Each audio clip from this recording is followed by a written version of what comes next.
Okay, so now we're on Unit 1, Day 4a, and we're going to be building functions from other functions, and that's basically function operations and eventually some composition. So first off, there's kind of a warm-up here, so take a second and look at this, maybe pause the video and write down your answers for that. Just the suggested retail price of a new hybrid is P dollars. The dealership advertises a factory rebate of $2,000 and a 10% discount. So you're going to look at, does it matter what order that you do that? So pause it now and give it a try.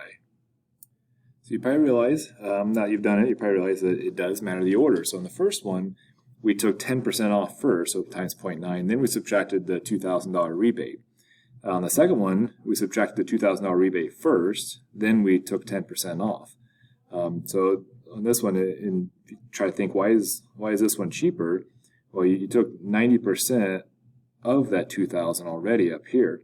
So you took 90% off and then subtracted 2,000, whereas down here you subtracted 2,000, 90% of that didn't get taken off, so now there's 200 extra left over. So order matters, I guess, is the point of the warm-up here. So our objectives here today, we want to be able to do these four basic functions with four basic operations with functions, and then find the composition of one with another, and then use combinations to solve real-life problems. So just real quick, when you add two functions, you're actually going to take the first function plus the second function, like terms, and so on. So hopefully all this rings a bell. Notice down here it says that g of x can't equal 0, because if that were true, you'd be dividing by 0, which you can't do. Okay, so using these up here, we're going to solve some problems down here. So on that first guy, we're adding two functions. So I'm going to take the first function and then add to it the second function. And really this is just adding like terms. Whenever you're adding, so you're looking at like terms, I got x squareds, I got x's, and then minus 4. Now for domain and range, for the domain of this guy, you can plug in any number. It's a quadratic, it's a U-shaped quadratic. So it's going to left and right forever, so the domain would be negative infinity to infinity. Now for the range, keep that negative in there, you could graph it. You could look at a whole bunch of different things, try to analytically figure it out, but I would just graph it. And when you graph this guy, it comes down to -5 and goes back up. So this starts at 5 and goes, -5 and goes up to infinity. Okay, next guy, now we're going to subtract these guys. Here, this one's not quite as simple as just adding the like terms. When we're subtracting an x squared and we're subtracting a -1, so it's minus x squared plus 1 if you're subtracting both. So it's almost like I distributed the negative out there. So now add up like terms, I got negative x squared and then plus 2x minus 2. And then domain and range on that guy, again, same idea. It's a upside down parabola this time, so it's still going to be negative infinity to infinity. And if you just want to graph it, it looks something like this. It goes from negative infinity all the way up to 1. So from negative infinity up to and including 1 for that guy. And for f times g, you're going to actually multiply these out. So we'll be doing first, outer, inner, last. We're going to FOIL this guy. And then just rearrange the order of that so you get all the powers going in descending order. And so now this guy, it's a cubic. If you remember, cubics look like this. So the domain and the range for this is both going to be negative infinity to infinity. Okay. Now these down here, same idea. We got two new functions here. I may kind of fast forward through this a little bit. I'm just going to add them together. So for this one, I'm going to add them together and I'm going to show the domain and range. If you want to pause it and try it, that'd be great. And I got this, and sorry I got a little squished here, so it looks a little bad. One thing to look at, so here I use Desmos for this. Here's the first one. If I click on this, that's what the first graph looks like. And I click on the second, there's the second graph. The domain that I showed is where they overlap. So any x that has green and blue is going to be the domain of when I add them together. And so that's why it's from negative infinity up to -2, and then from 2 to infinity. The y's, however, are a little bit different. It's going to be anywhere where they were both defined, and you add them together. So like right around here. They're about the same, or they meet at 0.0824, but after this, it's this plus this, so that's about, oh, I don't know, what would that be, about almost 1, and then that's 0.75 adding together. That's what the value of the third graph is going to be. So it's basically the adding of those two together. So here I've got green is 0, blue is 0.8, adding together, you get above, or 0.8. As you move across, it's the distance from the blue to the the x-axis, and the green to the x-axis, add them together, and that's what the red is.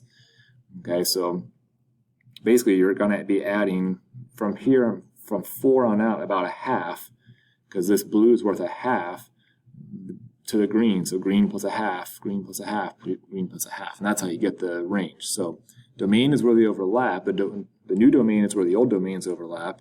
Whereas I'm losing it here. Oh, lost my graph. I can't remember what I was saying. The range is the combination of the y's where the domain is defined. Okay, hopefully that didn't confuse you too much. Now this is supposed to be on the next page, but I need some room here. So f times f, and you can do that. You can multiply a function by itself.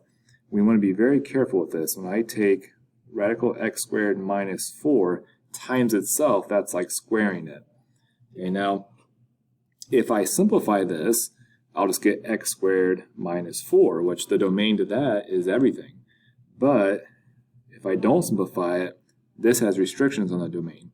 I have to pick a number that when squared is larger than 4, so 2. If I pick 1, 1 squared is 1, 1 minus 4 is negative 3, I can't square root it, I'm stuck. So this one has a different domain than the simplified version does. So it may be best to not simplify it when you're doing domain and range. So find your domain, find your range before you do any simplifying.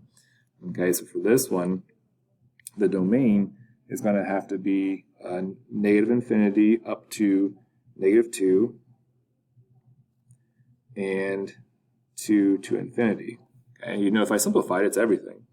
And then for the range of this guy, well, the answers that could come out is going to be 0 to infinity. I think I'm going to skip this guy just for sake of time. My video is getting a little long. Now, this next thing, the only difference is you have a 2 here. And you could actually add the two functions together, much like we did up here, add them together and get a new function, then plug it in. You could actually, the other option is plug it in and then add them together. So I could take f of 2 plus g of 2 and get the exact same answer. So for this one, if I did f of 2, that'd be 2 squared minus 1. So 2 squared minus 1 is 3, and then g of 2 would be 2 plus 4 is 6, so that's going to equal 9. And if you added them together, you get x squared plus 3x plus 3, and then if I plug 2 into that, I'd get 4 plus 2 plus 3, which is 9. So either way you do it, it doesn't matter either way. So here you might do f of negative 3 minus g of negative 3. It's going to be a little bit faster, okay? So negative 3 squared is 9. 9 minus 1 is 8. Minus, and then when I plug in negative 3 here, it's 1. So that would be 7. Over here I could do f of 0 times g of 0 plus f of 6. So f of 0 would be negative 1. G of 0 would be 4. Then f of 6, let's see, that'd be 36 minus 1, so 35. So this one would be 34. Okay? So again, I think this is the short way and that's the long way. If you're going to be doing it repeatedly, plugging numbers in, I'd probably do this. But if you're just going to do it just one time, plug a number in, I'd do it the first way. Okay, so let's go up here now. We're going to use the graph to evaluate. So instead of us having the actual function, I don't know what the real function is. This is called f of x, and here's g of x. F plus g of 2, f of 2 plus g of 2. You have to do it this way now. I can't combine the functions separately, so f of 2 would be 0. G of 2 would be 2, so that'd be 2. Over here, this would be the same thing as f of 1 times g of 1. So f of 1 is 2, and then g of 1 is 3, so that would be 6. Okay. Now down here, we're going to do composition. If you remember, composition is literally plugging an entire function into another function. So instead of just plugging in 2, I'm going to take the entire function and plug it in for x.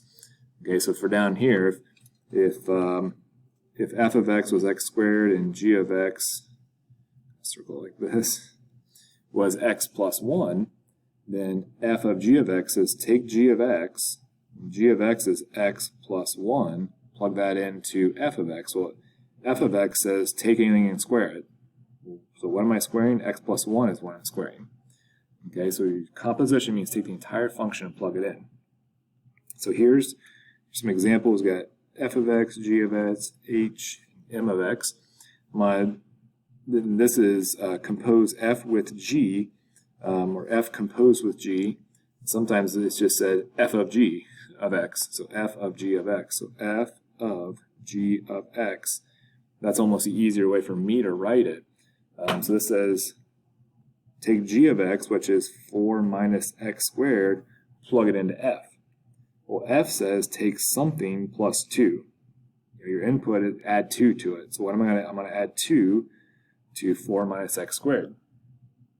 Okay, so if you want to simplify that, that'll be what, 6 minus x squared. Okay, now g of h of x says take h of x, whatever that is, plug in that g of x. Well, h of x is the square root of x plus 4. G of x says take 4 minus something squared. That something is going to be the square root of x plus 4. Okay, so if I simplify this, 4 minus, this will be x plus 4 because the square root and the square root will wipe each other out. I'm subtracting x and I'm subtracting 4. So this would end up just being a negative x. The last one, not a composition. Okay, it's just dividing. So we don't need to do any composition on that. That's just 4 minus x squared over 1 over x plus 4. If you remember, when you're dividing by a fraction, it's the same thing as multiplying by the reciprocal. So if I'm multiplying this guy out, I got to do some foiling. Okay, and then rearrange them. Your descending order of power. And that's your answer. So at the bottom, this is back to the warm-up. Form the composition function. So let's let r be the rebate. So r of p, this function says take the price, subtract 2,000 from it. So you're supposed to take a $2,000 off the price. And then s, we'll say, is the discount. So the discount of the price is going to be 0.9 times p. Okay, so there's my function. So this one would be r of s of p, and then this one would be s of r of p. So this would be r of 0.9 p, and then so that'd be 0.9 p minus 2,000. This guy here is s of, and then r of p was p minus 2,000, so that'd be 0.9 times p minus 2,000. Okay, so which one? It says interpret each one. Well, this would be taking the discount first, so discount, then the rebate. This one says take the rebate first, then the discount. Okay, so this was like our A, step A, and this was our step B from the front side.